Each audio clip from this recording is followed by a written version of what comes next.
I am Farhan Rasheed, a teacher in Hyderabad Success School, has been dismissed. The controversy: a class 2 Hindu student was allegedly given homework to read the Kalma and Surah Fatiha. The incident quickly exploded on social media. Political parties entered the debate. Protest began outside the school. The teacher was terminated. But the question many Hyderabad parents are now asking is simple: is sacking one teacher enough? Or does this controversy raise bigger questions about schools, religion, and classroom boundaries? Let's discuss. According to reports, the controversy began after the parents of a Hindu class 2nd student found entries in the homework diary instructing the child to read the Kalma and Surah Fatiha. The family objected and approached the school management. The school responded quickly and the teacher involved was dismissed and reportedly barred from future employment within the Success Group institutions. The school's explanation was straightforward. According to management, the class contained 25 students, 24 of whom were Muslim and only one Hindu student. Islamic studies were reportedly being taught to Muslim students as a separate subject, and the homework entry in the Hindu students' diary was described as an inadvertent mistake. If that explanation is correct, was this an administrative mistake? Or was sorry, was it a systematic problem? That is exactly where the debate begins. Let's be very clear. India is a secular country. Parents send children to schools for education, not for religious instruction that conflicts with their own beliefs. Whether the religion involved is Hinduism, Islam, Christianity, or any other faith, the principle remains the same. No child should feel pressured to learn religious material against the wishes of parents. That principle protects everyone, not just Hindus, not just Muslims, everyone. Everyone at the same time. This incident also raises another important question: should minority run institutions be allowed to provide optional religious education to students belonging to their own community? The answer in India has generally been yes. Many Christian schools teach Christian moral education.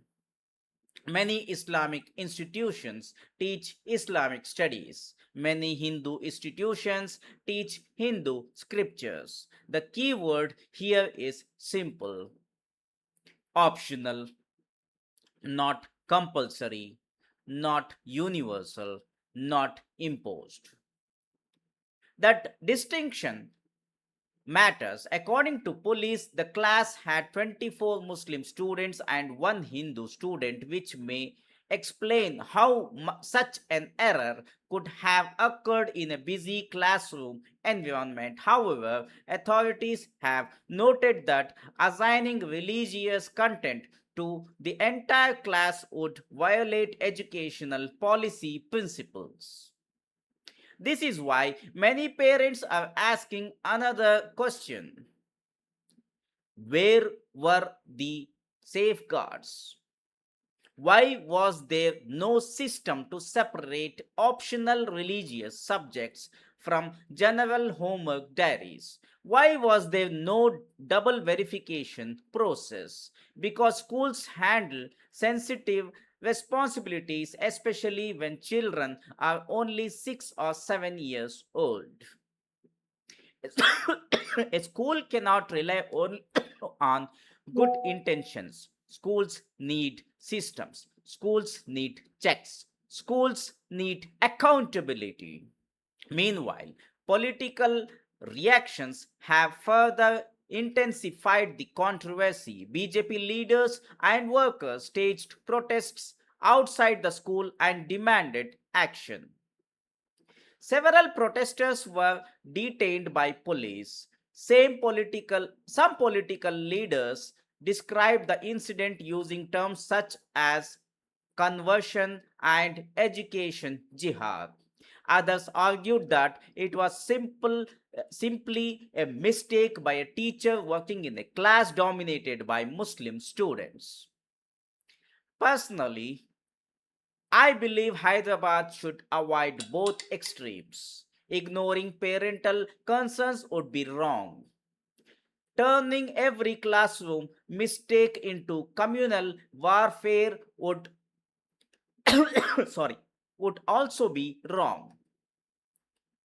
The city needs calm discussion, not slogans, not panic, not political theater, because Hyderabad has always been a city where communities lived together, worked together, studied together.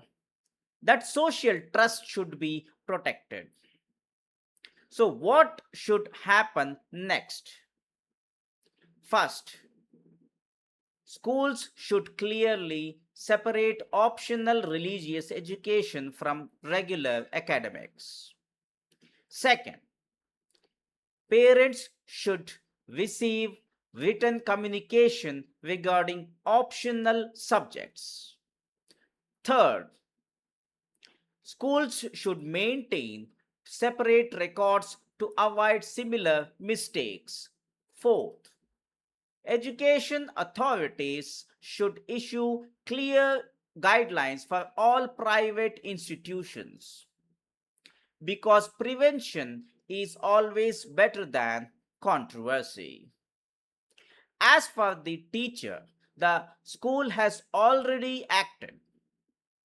The teacher has been removed from service. The family has reportedly accepted the apology and the action taken by the management. But the bigger issue is not one teacher. The bigger issue is whether schools across Hyderabad or India have systems strong enough to prevent similar incidents in the future. Because this debate is ultimately not about religion, it is about trust. Parents trust schools with their children for 8 hours every day. That trust must never be compromised. What do you think? Was dismissing the teacher enough? Or should education authorities introduce clearer rules regarding religious institutions in private schools? Let us know your thoughts in the comment box below. If you found this analysis useful, subscribe to Digital Politician for politics, governance, public policy, and Hyderabad focused updates. I am Farhan Rasheed.